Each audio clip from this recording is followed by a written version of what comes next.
Hola, ¿qué tal? Muy buenas noches, bienvenidos a Extra Noticias. Es un gusto poder informarle. Hoy en Mesa de Análisis tenemos un tema muy especial. Mañana se conmemora el Día de las Enfermedades Raras. Pero antes de iniciar con este tema vamos a conocer la historia de Lucía. Ella es una niña de 5 años que padece una de las llamadas enfermedades raras en el país. Veamos. Valeria es la mamá de Lucía, una niña de 7 años llena de sueños y alegría. Sin embargo, a los 5 años algo alertó a sus papás. Porque que uno le diga a un chiquito, mamá, me duelen las piernas, no quiero caminar o no quiero correr, pero usted no ve nada, uno se queda así como, ¿verdad?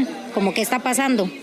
Y bueno, a raíz de todo eso fue que empezamos con, ¿verdad? Con las citas al médico, ya eso empezó a desarrollarse más y más, ¿verdad? Entonces ya era como más visible y bueno, hasta que al año y medio nos dieron el diagnóstico. Cada día en las noches yo lloro y me duele algunas cosas como me duelen los tobillos, me duelen los hombros. La Federación Costarricense de Enfermedades Raras se compone de otros grupos que buscan el bienestar y calidad de vida de muchas personas que pese a la dificultad de su enfermedad aún no han recibido un diagnóstico claro y por el momento viven con mucho dolor y desafíos diarios. Lo raro no es la enfermedad, lo raro es la indiferencia. Este es el lema de la campaña que busca visibilizar las enfermedades raras en nuestro país. Hemos estimado que son cerca de 700 en estos 10 años desde que se abrió la clínica en el 2014, pero cada semana tenemos pacientes nuevos y eso también es un mensaje importante, que las enfermedades raras siguen apareciendo,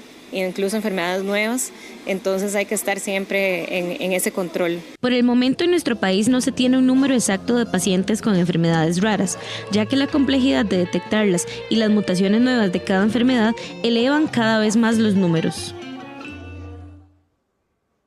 Bueno, y precisamente para ampliar más sobre ese tema, agradecemos la presencia en esta mesa de análisis el día de hoy del doctor Julián Villalta, quien es médico con una especialidad en genética. Doctor, muy buenas noches, muchas gracias por acompañarnos. Muchas gracias por la invitación.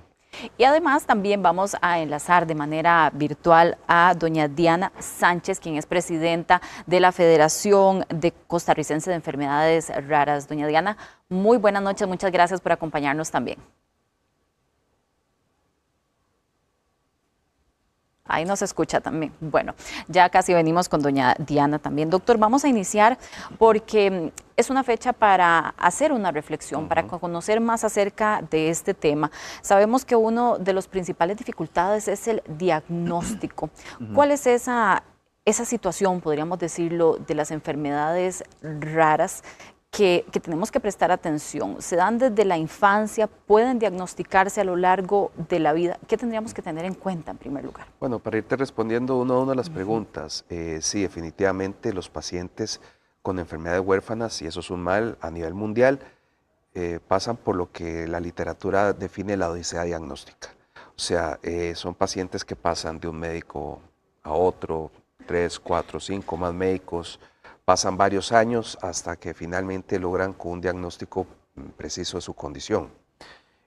¿Por qué sucede esto? Bueno, porque precisamente son enfermedades que son poco frecuentes y por ende no son patologías que se están pensando en el diario que hacer de un médico.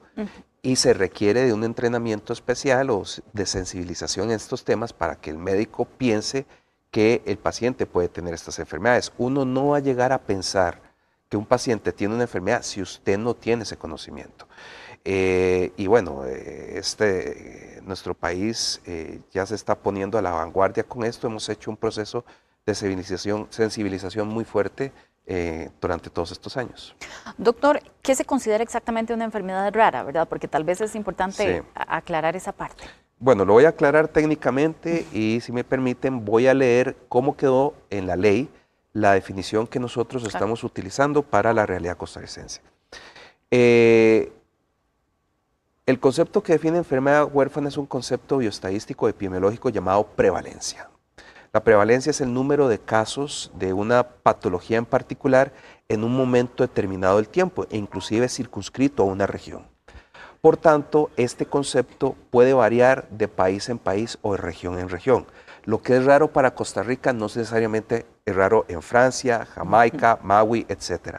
Por ejemplo, Taiwán utiliza una prevalencia de 1 sobre 10.000 casos, un paciente por cada 10.000 individuos o habitantes para definir una enfermedad huérfana. Los europeos hablan de una sobre 2.000. Hay otros países que utilizan inclusive métricas de 1 sobre 200.000 para definir una enfermedad ultrahuérfana. Fuera del concepto de prevalencia, que es el punto de corte umbral para definirlo, digamos, métricamente, la literatura lo señala como enfermedades crónicas, debilitantes, de difícil acceso, digamos, para tratamientos. Ahora me voy a permitir a leerles a ustedes para que la población sepa cómo fue que se definió en el corpus científico que constituimos este borrador. Doctor, nada más, antes de que usted nos lea eso, usted menciona esta palabra, enfermedad huérfana o rara, ¿verdad? Le conocemos también. Sí, Ambas palabras están para identificarlas. Sí, a ver, los dos términos técnicamente hablando están bien utilizados. Yo en lo particular y muchos de los colegas preferimos utilizar enfermedades huérfanas porque a veces el término raro es peyorativo. Despectivo. Pero académicamente hablando se utilizan los dos términos indistintamente. Claro. De acuerdo a la ley 10.550 que se aprobó el año pasado, le permite informar a la población cómo se definió una enfermedad rara. Artículo 3. Definiciones de enfermedades raras. Son aquellas enfermedades o síndromes crónicamente debilitantes, graves, los cuales provocan que las personas afectadas requieran atención o cuidados especializados y prolongados, amenazan sus vidas y que tienen una prevalencia inferior a 5 casos por cada 10.000 habitantes, según la definición de la Organización Mundial de la Salud, y afecta tanto a niños como a adultos en cualquier parte del mundo. En otras palabras, definimos la prevalencia de 5 casos por 10.000 o un caso sobre 2.000 habitantes. Del conjunto de enfermedades huérfanas, el 80% tienen un origen genético.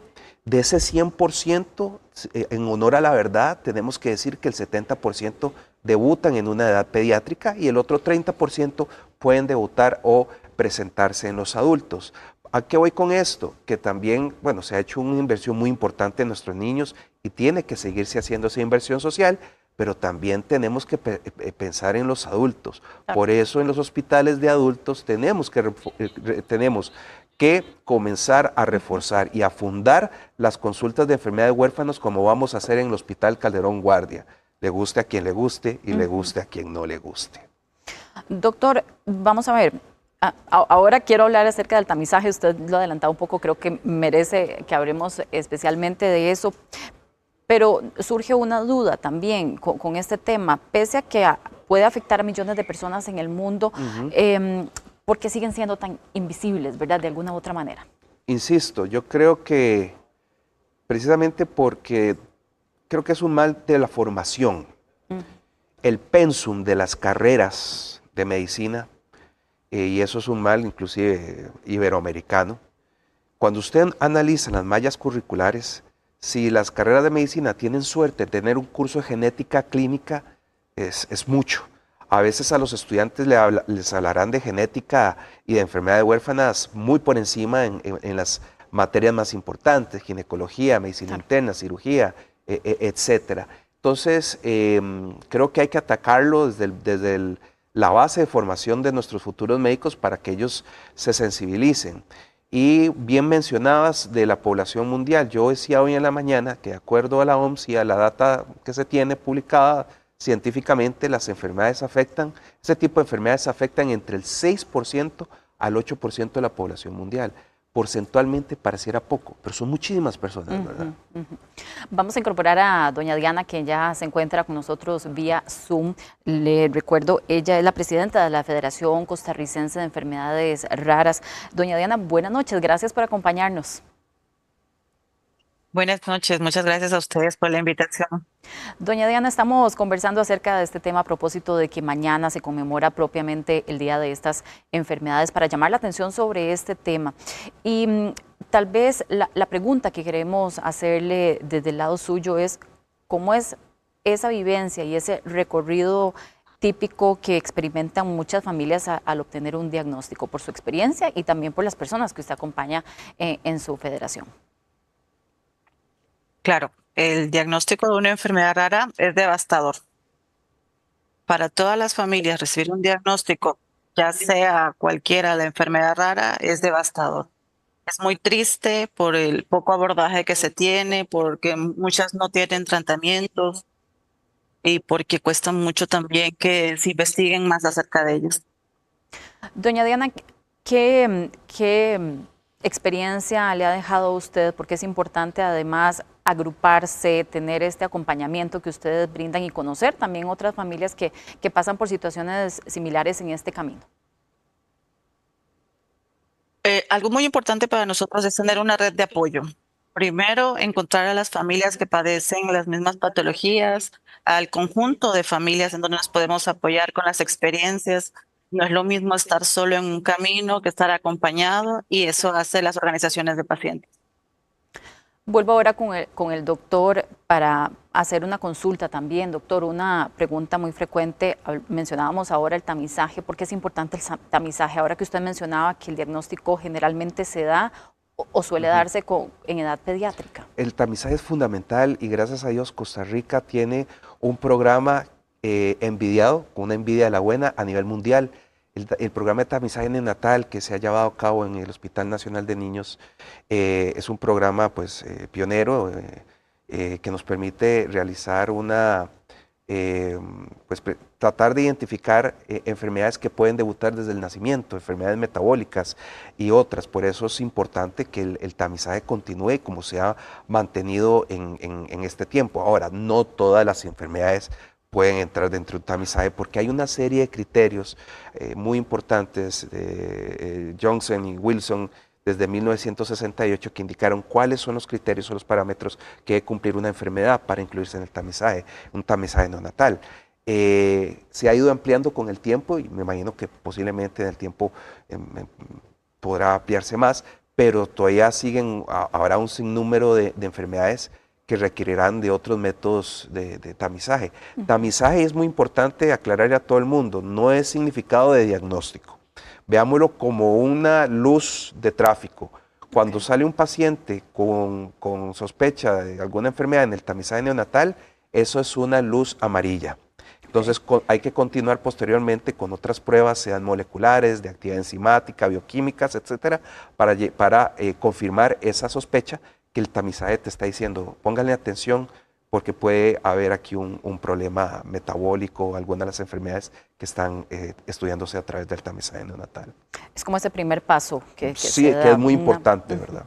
Doña Diana, bueno, doña Diana también ha vivido una situación personal con la historia de su hijo, doña Diana. Si usted podría comentarnos un poco de su experiencia personal, ¿verdad? Con este tema y con la enfermedad que tiene su hijo. Claro que sí. Mi hijo fue diagnosticado en el año 2018 con atrofia muscular espinal tipo 2. Bueno, es una enfermedad neurodegenerativa muy cruel, de las más crueles que existen en los niños. Existen 4 tipos y es muy difícil el abordaje en Costa Rica, y mi hijo fue el primer niño en Costa Rica que recibió tratamiento para detener la progresión de la enfermedad. Como familia, para nosotros es muy importante habernos incluido en grupos de apoyos internacionales, pero era necesario que en Costa Rica hubieran estos grupos, que en Costa Rica se formaran. Por eso nació la Fundación AME Costa Rica y posteriormente la Federación Costarricense de Enfermedades Raras. Doctor, bueno, regreso con usted también porque esto nos lleva a otra interrogante también. ¿Cómo ha cambiado el panorama, digamos, de este diagnóstico, del tratamiento también con todos los avances en la secuenciación genética que se ha dado? Bueno, yo creo que Costa Rica, ha dado pasos muy importantes. La institución, la Caja Costarricense del Seguro Social, ha venido invirtiendo en programas de medicina genética, no por ejemplo, desde el programa del Servicio de Metabolismo y Genética del de Niños, la creación de la Clínica de Enfermedades Huérfanas en el San Juan de Dios, que se creó, entre otras cosas, para facilitar la migración de los pacientes que se atendían a un nivel pediátrico y que migraban a la atención de adultos. Pero no solamente eso, también la institución, por ejemplo, ha invertido en Consejo Genético Oncológico, que es un programa de cáncer hereditario, ha invertido en fecundación in vitro, donde yo también soy el genetista de ese programa, entonces sí ha hecho inversiones importantes. Ahora bien, con la nueva ley y la reglamentación, que espero que salga pronto, ya a consulta pública, se faculta, lo que quiere hacerse es facultar inicialmente a los hospitales nacionales a la apertura de las consultas de enfermedades huérfanas y posteriormente migrar a los hospitales pediátricos. ¿Se requiere? Sí se requiere. Tiene que ser una consulta multidisciplinaria donde no solamente haya un genetista, que por cierto somos 3 en el país nada más, sino otro que se acompañe a otros especialistas, ¿verdad? Porque esto es un ecosistema de un esfuerzo concatenado, o sea, no solamente una persona. Y el Hospital Calderón Guardia está apuntando a realizar la apertura de esta consulta y esperamos en un mediano plazo poderla tener, porque el país y estas poblaciones necesitan de esta atención diferenciada, o sea, hay que darles solución, y el Hospital Calderón Guardia tiene un porcentaje muy importante del territorio nacional y de la población costarricense que están adscritos a este hospital nacional. Por su ubicación. Por su ubicación, o sea, Cartago, por ejemplo, todo lo que es la parte de Cartago y hay otras regiones del país que tenemos que cubrirlas, ¿verdad? Doctor, estamos más cerca, de acuerdo a los avances también científicos, de curar algunas enfermedades de este tipo. A ver, pues sí, enfermedades sobre todo de tipo monogénico, o sea, enfermedades donde hay un único gen que está afectado. Yo creo que esta va a ser la era del tratamiento de enfermedades desde el punto de vista genético, que vamos a vivirlo. Evidentemente este tipo de tratamientos no son nada baratos, pero una de las ventajas que tiene la institución es que es la gran compradora, ¿verdad? Entonces tiene un músculo muy importante para poder negociar con las empresas farmacéuticas, pero hay que negociar inteligentemente y estratégicamente, ¿verdad? Doña Diana, ahí usted nos está escuchando también y queremos preguntarle desde su punto de vista como paciente, ¿verdad? ¿Cómo han vivido ustedes el proceso? Sabemos que hay una gran incertidumbre en el periodo de diagnóstico, como usted bien lo decía, pero ¿qué retos tal vez tenemos en ese servicio de salud y también lo que ha recibido positivo, ¿verdad? Los beneficios. Claro, nosotros agradecemos mucho que el sistema de salud que tenemos es muy bueno. De hecho, es referente en la región. Tenemos muchos pacientes con enfermedades raras que reciben medicamentos de alto costo y que la caja se los da, que es imposible que las familias puedan comprárselo. Uno de ellos es la atrofia muscular espinal. Son medicamentos que rondan entre los 200 millones de colones al año por paciente y el tratamiento va de por vida. Así como estas, hay muchas otras enfermedades. Dicho esto, es bueno el sistema, lo agradecemos, hay cosas que mejorar, por supuesto, pero creemos firmemente que la ley, el reglamento de la ley y los protocolos que se puedan realizar van a ayudar a fortalecer esa atención que los pacientes necesitan. Doctor, ¿cuál es, y también le voy a hacer posteriormente esta pregunta a Diana, cuál es el mayor mito que hay en este momento sobre este tipo de enfermedades? Posiblemente los relacionados al alto costo, ¿verdad? Pues mito no es, cuando hay una terapia pues no es barata. Para que una molécula llegue al mercado han fallado 10,000 más, entonces hay mucha inversión que hay que hacer desde la investigación, comercialización, etcétera, para que una molécula llegue al mercado.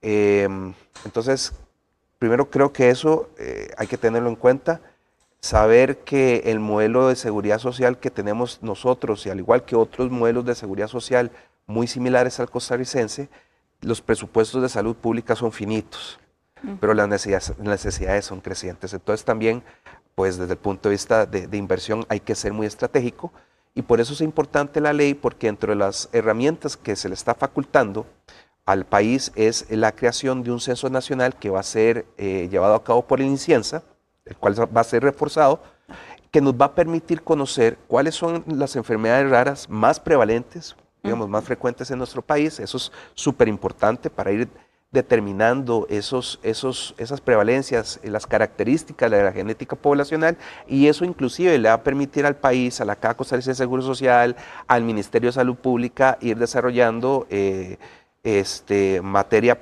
de salud pública pues enfocada más estratégicamente. Necesitamos esos números porque al día de hoy desconocemos cuál es la prevalencia de la genética poblacional de Costa Rica en este tipo de enfermedades. En cáncer hereditario ya tenemos una muy buena idea con datos concretos de cómo se está comportando el país, pero necesitamos avanzar en el otro capítulo de enfermedades de origen genético. Doctor, como usted bien lo dice, bueno, necesitamos ese diagnóstico país para tener certeza. Sin embargo, hay algunas que tal vez ya conocemos más, probablemente se han divulgado más, o no sé si lo correcto es decir que son tal vez más frecuentes, qué sé yo, fibrosis quística, distrofia muscular, o no podemos tener certeza aún. A ver, no le podría dar un dato concreto, ¿verdad? Creo que el Hospital de Niños, como ha trabajado en estos temas, ellos tienen pues, digamos, sus estadísticas, pero de momento que yo te maneje un dato exacto de cuál puede ser la prevalencia, sobre todo enfermedades relacionadas con el adulto, sería mentirte, ¿verdad? Doctor, usted mencionaba al inicio, pero creo que vale la pena tal vez profundizar un poco más en esto. ¿Tiene un importante componente genético? No necesariamente. ¿Cómo podemos entender esa parte? Sí, hay al menos el 80% de las enfermedades raras que son de origen genético.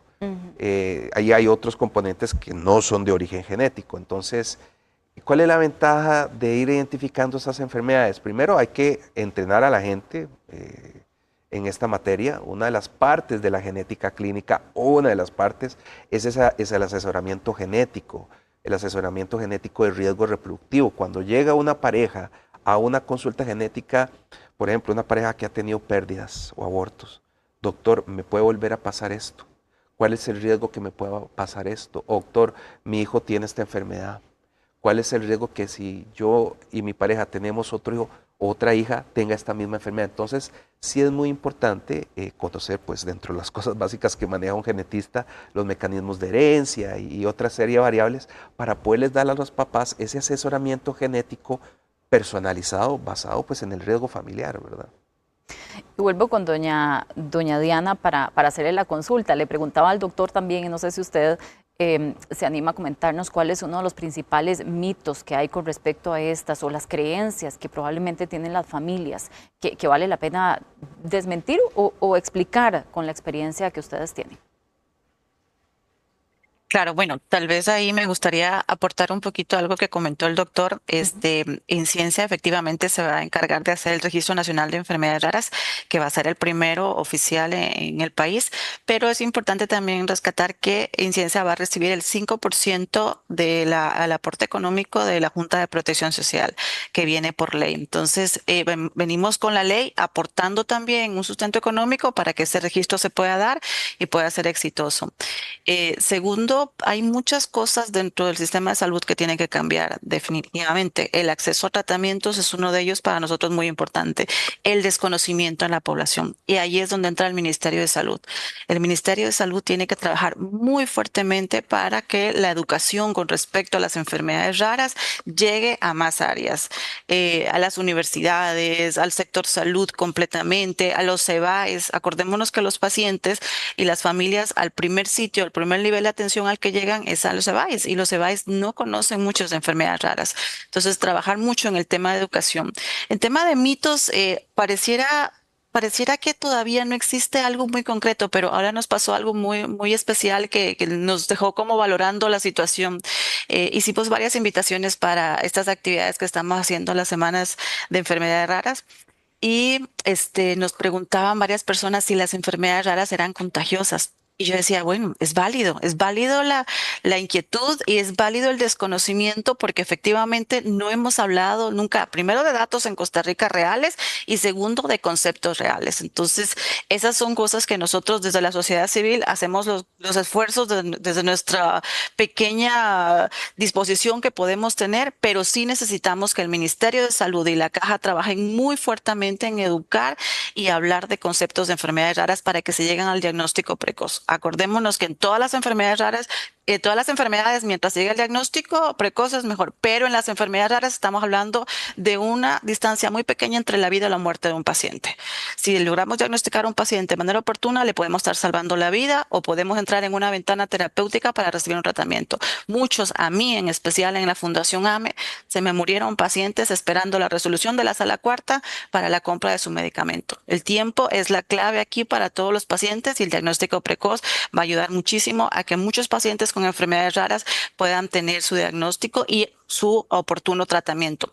Ahora, también usted le hacía la consulta al doctor de cuáles son las enfermedades más prevalentes. Bueno, desde la Federación nosotros tenemos datos de la sociedad civil. Yo les puedo decir que de nuestra base de datos tenemos más pacientes con la enfermedad de Kussing-Crohn, esclerosis múltiple, Guillain-Barré. Esas son las 3 enfermedades dentro de nuestra organización que representan la mayor cantidad de pacientes actualmente.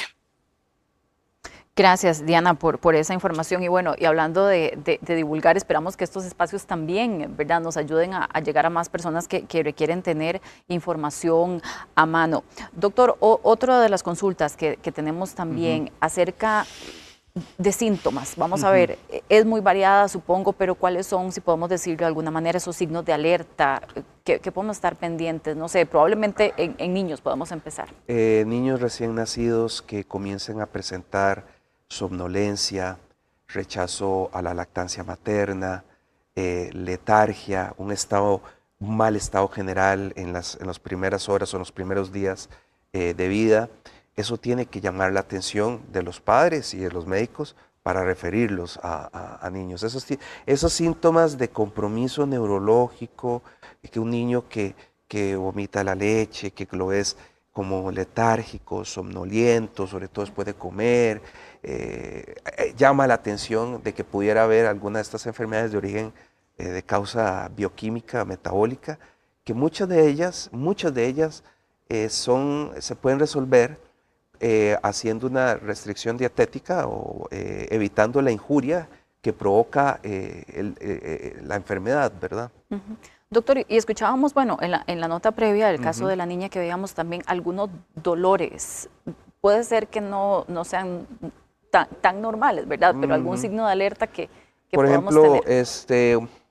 Niños que comienzan a presentar caídas frecuentes, niños que no comienzan a gatear, a caminar a la edad que corresponde. Eso en medicina lo llamamos los hitos del desarrollo. La adquisición de las habilidades motoras gruesas, finas, la capacidad de hablar, de identificar colores, números. Todo eso tiene una escala de desarrollo de acuerdo a una temporalidad en el que los niños y las niñas tienen que ir alcanzando eso. Cuando ellos se retrasan o hay un retraso del desarrollo, tiene que llamar la atención, no solamente de los padres, sino de los médicos e inclusive de los que ven a los niños en primera instancia, como ya lo decía Diana, que serían los niveles de atención primaria, ¿verdad? Vamos a ver algunas pantallas que tenemos con datos que es importante repasar, algunas cosas que ya hemos mencionado como parte de la entrevista, pero que vale la pena que podamos repasar. Por ejemplo, la Clínica de Enfermedades Raras del Hospital San Juan de Dios está activa desde el año 2014 y ha identificado unas 200 patologías diferentes, además de que ha atendido a 700 personas. Y ahí vemos los porcentajes, 55% de mujeres y un 45% de hombres. Y otro dato también que queremos mencionar es esta prueba del tamizaje, que bien ya lo comentábamos, detecta 29 enfermedades.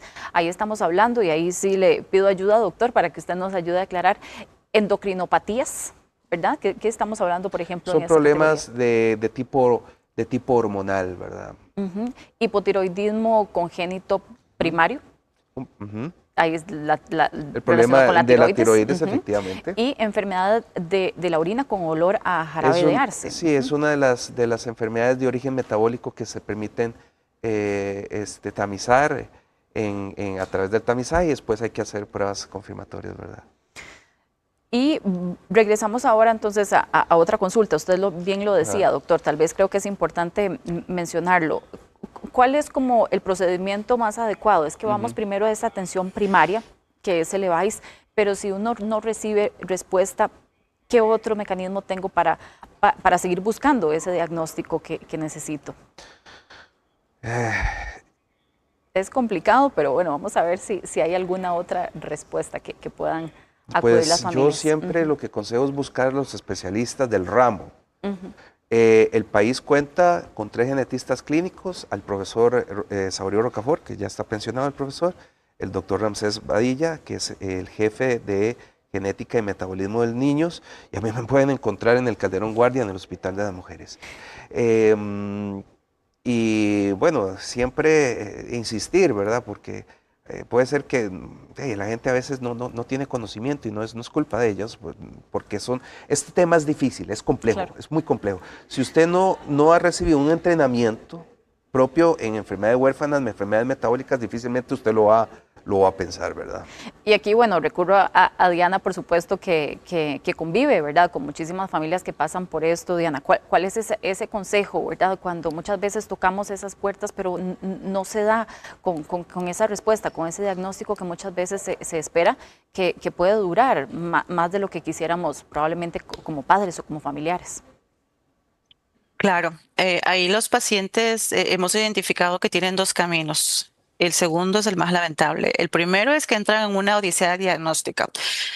Familias que encuentran un síntoma en su hijo o su hija, de algo que no está bien, que no se puede evidenciar tan fácil. Las enfermedades genéticas son un poquito difíciles de diagnosticar de primera mano. Hay muchos síntomas que tienen que ir pasando, la enfermedad tiene que ir avanzando, el tiempo tiene que ir avanzando para que se presente. Por ejemplo, la atrofia muscular espinal, en un tipo 2. Usted tiene un niño sano, una evolución hasta el primer año de hitos motores, como decía el doctor, perfecto, ideal, como debería ser un niño de esa edad.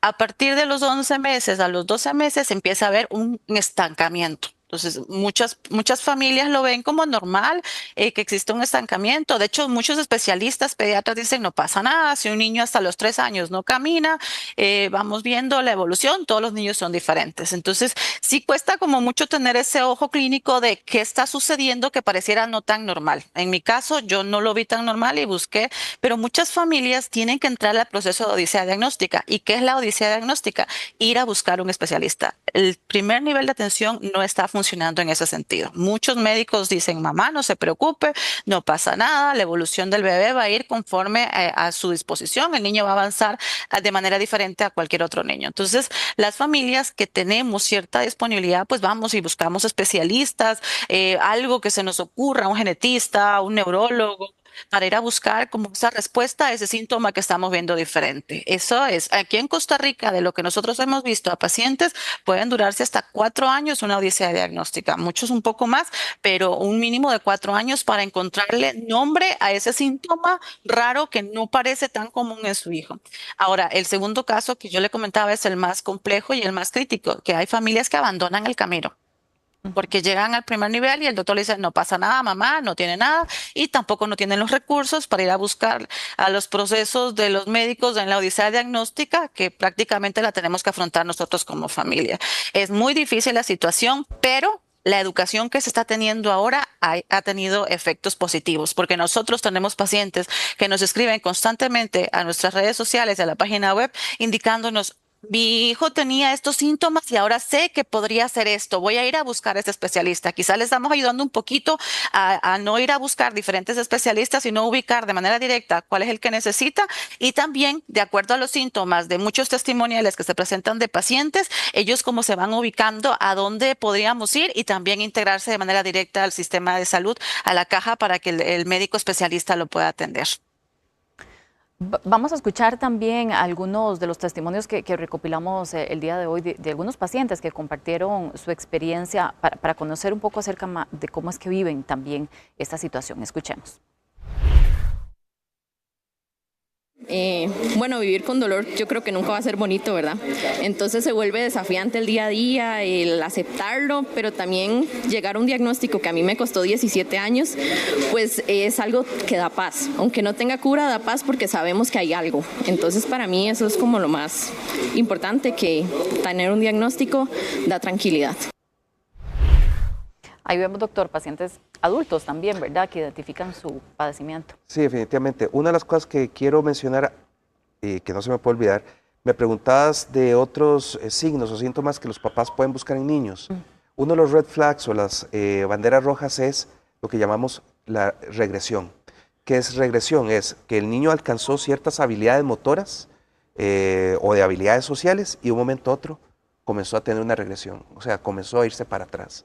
Comenzó a caminar bien normalmente y un momento a otro dejó de caminar, comenzó a gatear o hablaba muy bien y un momento a otro comenzó solamente a balbucear. Esos datos de regresión tienen que llamar poderosamente la atención, ¿verdad? Tenemos otro testimonio también que queremos escuchar. Todo indica a una mutación en el gen RIR1. Este gen provoca debilitamiento del cuerpo, o sea, de los músculos como tal. Entonces, esto va provocando distintas enfermedades. ¿Puede comentarnos, doctor, de este padecimiento? Sí, el RIR1. El RIR1, este gen es un gen que está asociado con una miopatía congénita. Eso significa que son niños que poco a poco van perdiendo la fuerza muscular, sobre todo de la cintura pélvica, pero también puede comprometer brazos y es un componente progresivo. Estos pacientes tienen una particularidad: las mutaciones de RIR1 están asociadas con un factor de riesgo a desarrollar hipertermia maligna. ¿Qué es eso de la hipertermia maligna? Que los pacientes, cuando son operados y expuestos a ciertos tipos de anestésicos, se les eleva la temperatura de manera abrupta y eso es un riesgo para la vida de los pacientes. Entonces, este tipo de mutaciones hay que tener muy presente el riesgo de la hipertermia maligna y los pacientes RIR1 con miopatías congénitas. Y tenemos una más, ¿verdad, compañeros? Para escuchar. Es un problema en el colágeno de las células, de todas las células, entonces se ve afectada las articulaciones, las arterias, los órganos, el cerebro, sufrimos de fatiga crónica, de desmayos. Ellos también fueron diagnosticados con el síndrome de Ehlers-Danlos, que es una enfermedad rara, y aunque nos veamos bien, sí tenemos una discapacidad por nuestras articulaciones y por los síncopes que sufrimos, que síncopes es sinónimo de desmayo. Doctor, un dato importante, ¿verdad? Porque puede generar algún tipo de discapacidad, además.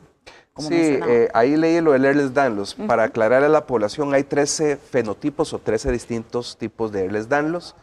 Genéticamente se tienen las causas identificadas de 12 de estos 13 fenotipos y hay uno que es el Ehlers-Danlos hipermóvil o hiperlaxo, que no tiene una mutación patoneumónica, pero que el diagnóstico se hace por descarte molecular, descartando los otros 12 tipos y con el diagnóstico clínico, ¿verdad?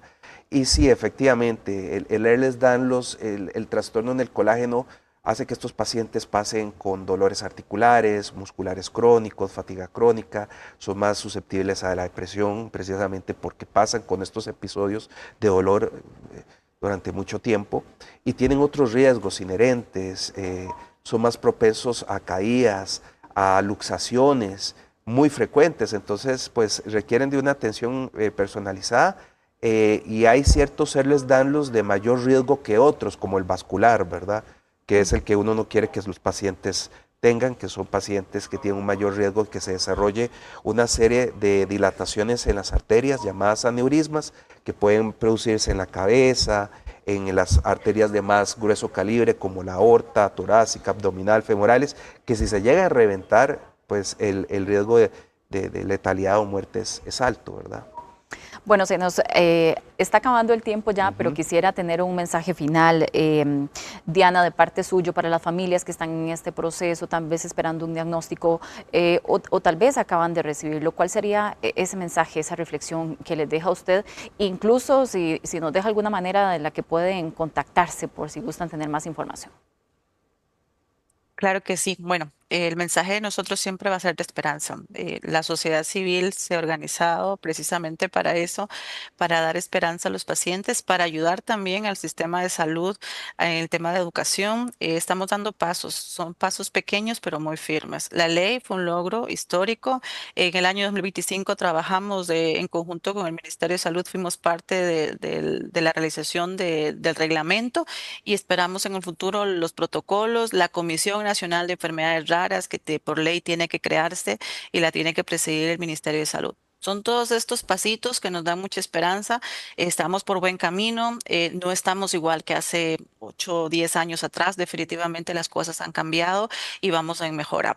Busquen su red de apoyo, localicen a la fundación, a la federación, a la organización de pacientes que usted considere oportuna. Y si no hay, también motívese a hacer una, porque tenemos muchos pacientes nosotros en la federación que son únicos o son 2 o 3 y dicen, nosotros también queremos tener nuestra propia organización porque en cada patología existe diversidad de información, de conocimientos y de vivencias.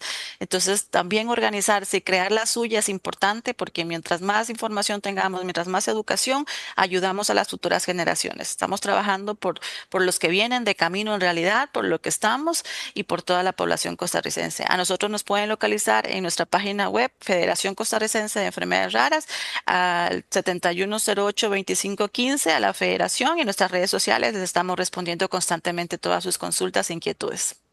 Muchas gracias, Diana. Doctor, un mensaje, una reflexión final de su parte. A ver, a manera de mensaje de esperanza, y lo digo porque sé que la dirección del Hospital Nacional, doctor Rafael Calderón Guardia, nos apoya, al igual que muchos de los jefes de servicio y departamento. Tarde que temprano vamos a tener una consulta de enfermedades huérfanas en este hospital.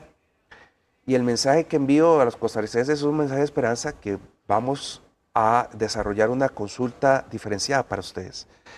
Doy este mensaje en el sentido de que usted no puede pretender en la vida mejorar el conocimiento si usted no permite que ese conocimiento se perpetúe. Y la única manera de perpetuar y mejorar el conocimiento es permitiendo que otros hospitales también desarrollen sus unidades y cuentan con igual de especialistas. El Hospital Calderón Guardia es un hospital escuela. Es un hospital donde se forman nuestros futuros especialistas de especialidades médicas y especialidades quirúrgicas. Ahora que andan con el cuento de que los médicos especialistas aquí, que no hay suficientes médicos especialistas, esto es un hospital escuela. Y los costarricenses y las personas tienen derecho a que en este hospital haya una consulta con este tipo de especialidad. Y créame cuando digo que el Calderón Guardia tiene el insumo humano y la infraestructura para poder dar solución a esta necesidad tan creciente. Muchas gracias, doctor Julián Villalta, médico genetista, y también Diana Sánchez, presidenta de la Federación Costarricense de Enfermedades Raras, por acompañarnos en esta mesa de análisis. Muy buenas noches. Hacemos una pausa. Cuando regresemos, el Tribunal Supremo de Elecciones finalizó hoy el conteo de votos para las diputaciones 2026-2030. Ya regresamos con los detalles. La Asamblea Legislativa aprobó una reforma a la ley contra la trata de personas y al Código Penal para endurecer las penas para quienes incurran en los delitos de tráfico de personas menores de edad y tráfico ilícito de órganos y fluidos. Con las reformas, quienes incurran en este delito de tráfico de personas menores de edad se enfrentarán a una pena de 15 a 25 años de prisión, y con los agravantes, esta puede alcanzar los 30 años. La pena más grave se aplicará cuando el autor sea familiar, custodia o cualquier persona que ejerza representación de la persona menor de edad. El Tribunal Supremo de Elecciones finalizó hoy el escrutinio de los votos para diputados 2026-2030. El proceso inició el lunes 16 de febrero tras las elecciones nacionales realizadas el domingo 1. Durante el conteo, el Tribunal Supremo de Elecciones no recibió ninguna demanda de nulidad. En todo momento, el órgano electoral tuvo la presencia de fiscales partidarios. En caso de que no suceda nada atípico, en los próximos 3 días se emitirá de manera oficial la declaratoria de elección popular de los 57 nuevos legisladores, así como la presidenta electa y sus 2 vicepresidentes. Debemos recordar que en el caso de la papeleta de las diputaciones debió realizarse un escrutinio con recuento. Esto es un conteo otra vez de cada una de las papeletas emitidas en las 7.063 juntas receptoras de votos ubicadas en el país, puesto que en esta elección no participaban las juntas receptoras de votos instaladas en el extranjero, donde únicamente se votaba por la papeleta presidencial. Y un proyecto para quitar las pensiones a expresidentes se encuentra bajo análisis en el Congreso. Pero ¿cuáles son los alcances legales de este tema? Veamos en la siguiente nota. Las pensiones a expresidentes han sido un tema que deja opiniones divididas. Posibles renuncias a este derecho y hasta rebajos en el monto han surgido como opción. Técnicamente es irrenunciable, ¿verdad?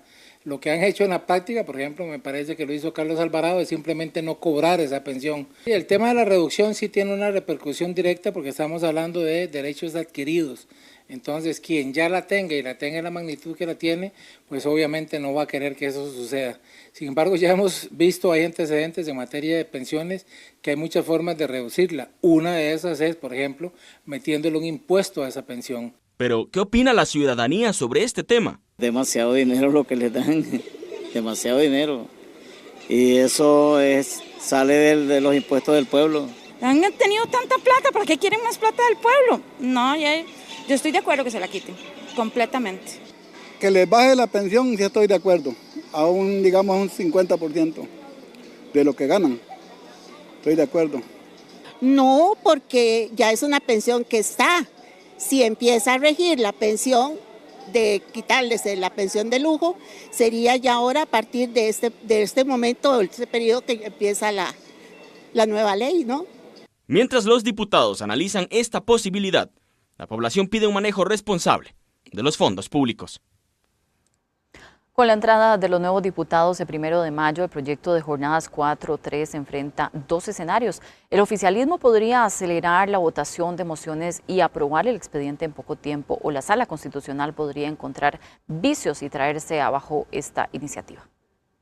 El nuevo directorio legislativo podría acelerar la aprobación del proyecto de jornadas 4x3, pues tendría la posibilidad de agrupar y votar las mociones de forma más rápida.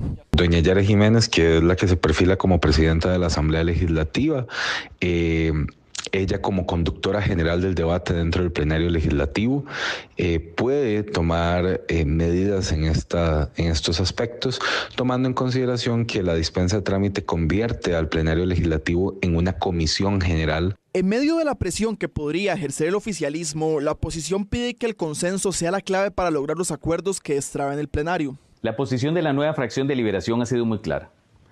Cualquier intento de cambiar el tema y la regulación de las jornadas tiene que pasar por un balance y un equilibrio entre los intereses de las empresas de mejorar su competitividad y los intereses de los trabajadores. Sin embargo, el Frente Amplio asegura que el proceso tiene vicios, por lo que una medida de la Sala Constitucional podría traerse abajo uno de los proyectos donde el oficialismo más ha insistido. En su afán de no darle la razón al Frente Amplio, optaron por introducir un vicio de procedimiento. Nosotros y nosotras que hemos visto en este proyecto un retroceso de más de 100 años en derechos laborales, lo celebramos. Ha terminado el proceso de debate de jornadas de 12 horas. Será hasta mayo que los costarricenses sepan el futuro de 4x3. Y en la Asamblea Legislativa avanza una iniciativa que pretende que los costarricenses expresen en sus cédulas de identidad si quieren ser donadores de órganos. La medida, similar a lo que ocurre con las licencias de conducir, pretende salvar más vidas por medio de fomentar la cultura de donación. Ahora el proyecto deberá pasar a plenario, donde se espera que reciba algunas mociones vía artículo 137, ya que algunos legisladores expresaron su descontento por lo que plantea este expediente. El espíritu de la iniciativa es noble, pues busca salvar vidas, pero como bien ustedes lo observan, bajo parámetros jurídicos y funciones institucionales claras. Eso es lo que busca este proyecto, compañeros. Con esto estamos pidiendo que nos apoyen en la aprobación de este proyecto. Bueno, y para este mes de marzo se prevén temperaturas cálidas y se disiparán las lluvias, según el Instituto Meteorológico Nacional. Las temperaturas y las lluvias se disiparán en marzo, según prevé el Instituto Meteorológico Nacional. Los actuales estudios meteorológicos destacan que se iniciará a percibir altas temperaturas y se reducirán los vientos alisios, condiciones características correspondientes a marzo y de la época más caliente del año. Con esto quiere decir que el periodo de empujes fríos y baja sensación térmica volverán hasta finales del 2026. El contenido de humedad que se ve disminuido, el viento alisio entre débil y moderado y, en términos generales, condiciones estables para el territorio nacional. Adicionalmente, las madrugadas volverán a ser cálidas en zonas como Cartago y San José, las cuales registraban temperaturas mínimas de hasta 13 grados o 14 grados centígrados durante los meses de enero y febrero. Meteorológicamente, las condiciones van a ser características del mes durante este viernes y fin de semana. Temperaturas elevadas. Incluso podemos estar llegando hasta 37 en zonas de la bajura de Guanacaste y aquí en el Valle Central 30 a 32, particularmente en zonas de Alajuela, La Garita, todo lo que concierne al occidente del Valle Central. Según los meteorólogos, el polvo del Sahara estará moviéndose del continente africano hasta el Atlántico tropical, es decir, hacia el norte de Sudamérica en países como Venezuela, pero se descarta su presencia directa en el territorio nacional. Y en Extra Noticias emprendimos un viaje entre Punta Arenas y el Golfo de Nicoya. En nuestra travesía por las aguas del Pacífico fuimos custodiados por los ángeles del mar.